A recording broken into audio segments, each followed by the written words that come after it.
आपण सगळी हाडामासाची माणसं आहोत, आपलं रक्त सारखं आहे, त्यामुळे जातीचं खूळ डोक्यातून काढून टाका, असं आव्हान राज्याचे उपमुख्यमंत्री अजितदादा पवार यांनी केलेलं आहे।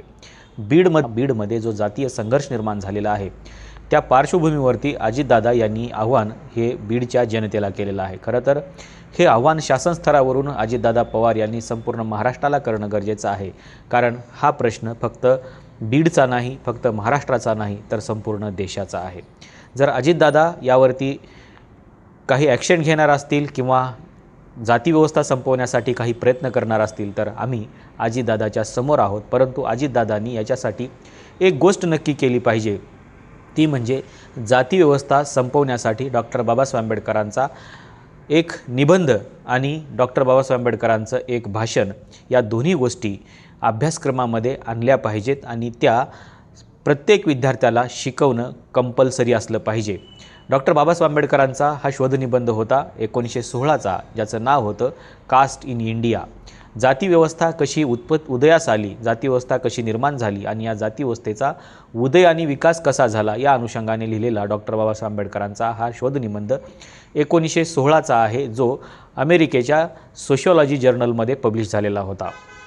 त्यानंतर डॉक्टर बाबासाहेब आंबेडकरांनी जाती व्यवस्थेच्या निर्मूलनाचा एक सिद्धांतच लिहिला आणि तो सिद्धांत होता ॲनिहिलेशन ऑफ कास्ट, अर्थातच जाती व्यवस्थेचा अंत।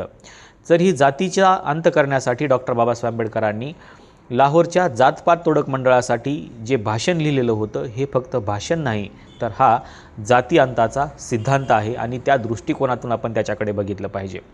आजपर्यंत अभ्यासक्रमामध्ये आपण अनेक सिद्धांत शिकत आलो, जसं की न्यायाचा सिद्धांत आहे, त्याचबरोबर राज्याच्या उत्पत्तीचा सिद्धांत आहे, त्याचबरोबर अधिकाराचा सिद्धांत आहे, स्त्रीवादाचा सिद्धांत आहे, असे कितीतरी सिद्धांत आहेत जे आपण अभ्यासक्रमामध्ये शिकवतो। परंतु डॉक्टर बाबासाहेब आंबेडकरांचा जाती अंताचा सिद्धांत देखील अभ्यासक्रमामध्ये आलं पाहिजे, तरच अजितदादा पवार यांना जे काही वाटतं ते निर्माण होऊ शकतं। परंतु खरोखरच अजितदादांना भारतातली जाती व्यवस्था किंवा महाराष्ट्रातली जाती व्यवस्था संपवायची आहे का, हा खरा प्रश्न आहे। जर महाराष्ट्रामधून जात हद्दपार व्हावी असं वाटत असेल तर अजितदादा पवार यांनी ॲक्शन मोडवरती आलं पाहिजे आणि प्रत्येक महाविद्यालयामध्ये शिकणाऱ्या विद्यार्थ्यांसाठी हा शोधनिबंध आणि हे डॉक्टर बाबासाहेब आंबेडकरांचं भाषण हे कंपल्सरी केलं पाहिजे, तरच आपण या महाराष्ट्रामधून जाती व्यवस्था कायमस्वरूपी हद्दपार करू शकतो। खरं तर ह्या भाषणावरती डॉक्टर बाबासाहेब आंबेडकरांच्या तत्कालीन परिस्थितीमध्ये टीका झाली, परंतु हे भाषण टीका करण्यासारखं नाही आहे आणि म्हणूनच महाराष्ट्र शासनाने हे भाषण इंग्रजी आणि मराठी या दोन्ही भाषेमध्ये देखील प्रकाशित केलेलं आहे। या भाषणामध्ये हिंदू धर्मावरती टीका नाही आहे खरं तर, परंतु हिंदू धर्मामध्ये असलेल्या ज्या काही चुकीच्या चालीरीती आहेत त्या बाजूला काढणं, एवढंच डॉक्टर बाबासाहेब आंबेडकरांचं ध्येय होतं।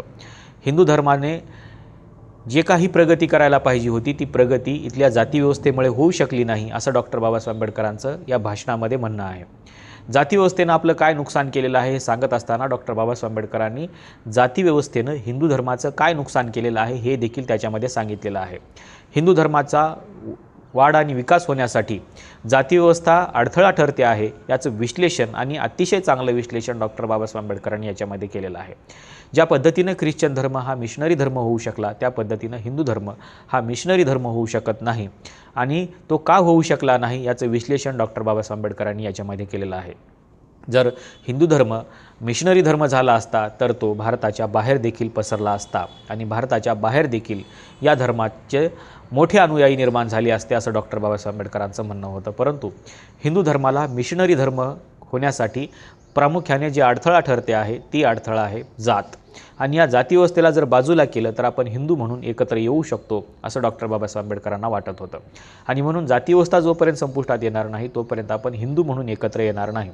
याची उदाहरणं देत असताना डॉक्टर बाबासाहेब आंबेडकरांनी हेही सांगितलेलं आहे की शीख म्हटल्यानंतर आपण त्यांच्या जातीचा विचार करत नाही, मुस्लिम म्हटल्यानंतर आपण त्यांच्या जातीचा विचार करत नाही, ख्रिश्चन म्हटल्यानंतर आपण त्यांच्या जातीचा विचार करत नाही, पण आपण हिंदू म्हटल्यानंतर आपण त्याच्या जातीचा, पोट जातीचा आणि त्याच्या कुळांचा देखील विचार करतो आणि म्हणून जाती व्यवस्था ही आपल्याला हिंदू म्हणून कधीही एकत्र येऊ देत नाही।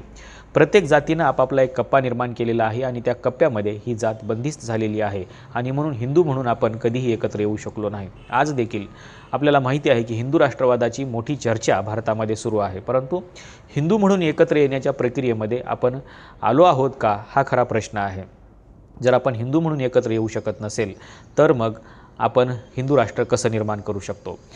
आणि म्हणून जाती व्यवस्था हिंदू म्हणून आपल्याला कधी एकत्र येऊ देत नाही. आणि याचं उत्तम उदाहरण तुम्ही बघत आहात ते म्हणजे बीडमध्ये जो संघर्ष निर्माण झालेला आहे तो संघर्ष दोन्ही हिंदू जातींचा संघर्ष आहे. त्याच्यामध्ये कुठली मुस्लिम जात नाही किंवा कुठलीही शीख नाही किंवा कुठलीही बौद्ध नाही आहे. तर दोन्ही जाती या स्वतःला हिंदू म्हणून घेतात, त्या हिंदू आहेत, परंतु हिंदू म्हणून त्यांच्यातला संघर्ष संपत नाही, तर जातीचा संघर्ष त्यांचा सुरू आहे. आणि म्हणून जोपर्यंत या जातीचा संघर्ष संपत नाही तोपर्यंत आपण हिंदू म्हणून एकत्र येऊ शकत नाही. ही बाब डॉक्टर बाबासाहेब आंबेडकरांनी 1936ला आपल्या लक्षामध्ये आणून दिली होती. परंतु याच्यावरती मात्र प्रचंड मोठ्या प्रमाणामध्ये टीका झाली आणि हिंदू धर्माचं जे वैशिष्ट्य आहे जाती व्यवस्था, ही जाती व्यवस्था हे वैशिष्ट्यच नष्ट होईल असं देखील म्हटलं गेलं. आणि म्हणून जाती व्यवस्थेचं पालनपोषण करण्याचं काम नंतरही सुरू झालं, आजही सुरू आहे. आणि याच जाती व्यवस्थेनं आज हिंदू धर्मामधल्या अंतर्गत जातीमध्ये भांडणं लावलेली आहेत. आपल्याला माहिती आहे की महाराष्ट्रामध्ये अशा अंतर्गत जातीचा कलह प्रचंड मोठ्या प्रमाणामध्ये निर्माण झालेला आहे. फक्त बीडमध्येच नाही तर तुम्ही जालन्यामध्ये जा, तुम्ही परभणीमध्ये जा, तुम्ही नांदेडमध्ये जा किंवा महाराष्ट्राच्या कुठल्याही राज्यामध्ये तुम्ही जा, तिथे प्रत्येक ठिकाणी तुम्हाला हा जातीचा संघर्ष पाहायला मिळतो. आणि म्हणून ही जात जी आहे ही जात एक महाकाय राक्षस आहे असं डॉक्टर बाबासाहेब आंबेडकरांनी म्हटलेलं होतं. आणि या महाकाय राक्षसाला मारल्याशिवाय आपण हिंदू म्हणून एकत्र येऊ शकणार नाही. आणि जर ते हिंदू म्हणून एकत्र येणार असतील तर डॉक्टर बाबासाहेब आंबेडकरांनी कदाचित त्यांचं धर्मांतर देखील थांबवलं असतं. आणि म्हणून डॉक्टर बाबासाहेब आंबेडकरांनी ज्यावेळेस येवल्यामध्ये घोषणा केली त्याच्यानंतर डॉक्टर बाबासाहेब आंबेडकरांनी हे भाषण लिहिलं. आणि डॉक्टर बाबासाहेब आंबेडकरांना अनेकांनी सांगितलं की लवकरच जाती व्यवस्था संपेल, अस्पृश्यता संपेल, परंतु डॉक्टर बाबासाहेब आंबेडकरांनी 1956पर्यंत वाट बघितली पण जाती व्यवस्था संपायचं नाव घेत नव्हती आणि अस्पृश्यताही संपायचं नाव घेत नव्हती. आणि म्हणून त्यांना धर्मांतर करावं लागलं.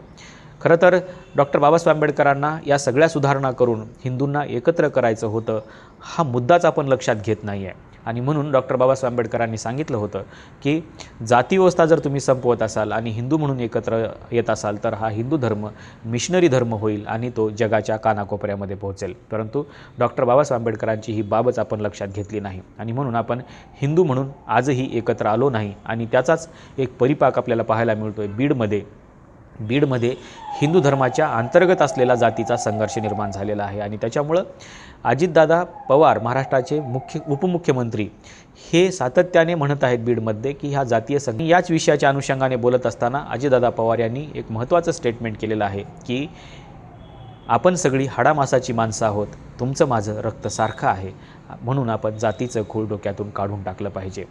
या विषयाच्या अनुषंगाने जर अजितदादा पवार भविष्यामध्ये काम करणार असतील आणि जाती व्यवस्था संपवण्यासाठी महाराष्ट्रामध्ये ते राबणार असतील आणि शासन स्तरावरून जर प्रयत्न करणार असतील तर आम्ही महाराष्ट्राचे मुख्यमंत्री देवेंद्र फडणवीस, महाराष्ट्राचे उपमुख्यमंत्री एकनाथ शिंदे आणि महाराष्ट्राचे उपमुख्यमंत्री अजितदादा पवार यांच्यासोबत आम्ही सातत्याने असू. पण त्यांनी जाती व्यवस्थेच्या अंताच्या सिद्धांतावरती काम केलं पाहिजे आणि जाती व्यवस्था या महाराष्ट्रामधून हद्दपार करण्यासाठी उभंही राहिलं पाहिजे, लढलंही पाहिजे. आम्ही अजितदादा पवार यांच्या सोबत आहोत, फक्त त्यांनी एवढंच करावं अशी विनंती आहे.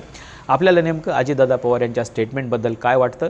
अजितदादा पवार यांनी डॉक्टर बाबासाहेब आंबेडकरांच्या या शोधनिबंधाकडे आणि त्यांच्या 1936च्या भाषणाकडे लक्ष दिलं पाहिजे का? आणि हा शोधनिबंध आणि हे भाषण अभ्यासक्रमामध्ये आणलं पाहिजे का? आणि लोकांच्या डोक्यामध्ये डॉक्टर बाबासाहेब आंबेडकरांचा हा जाती अंताचा सिद्धांत बसवला पाहिजे का? जर जाती व्यवस्था या राज्यामधून हद्दपार करायची असेल तर हाच सिद्धांत उपयोगाला ठरू शकतो का? आपल्याला नेमकं या सगळ्या प्रश्नांच्या बाबतीमध्ये काय वाटतं हे सांगायला विसरू नका. आजच्या व्हिडिओमध्ये आपण इथेच थांबूया. धन्यवाद.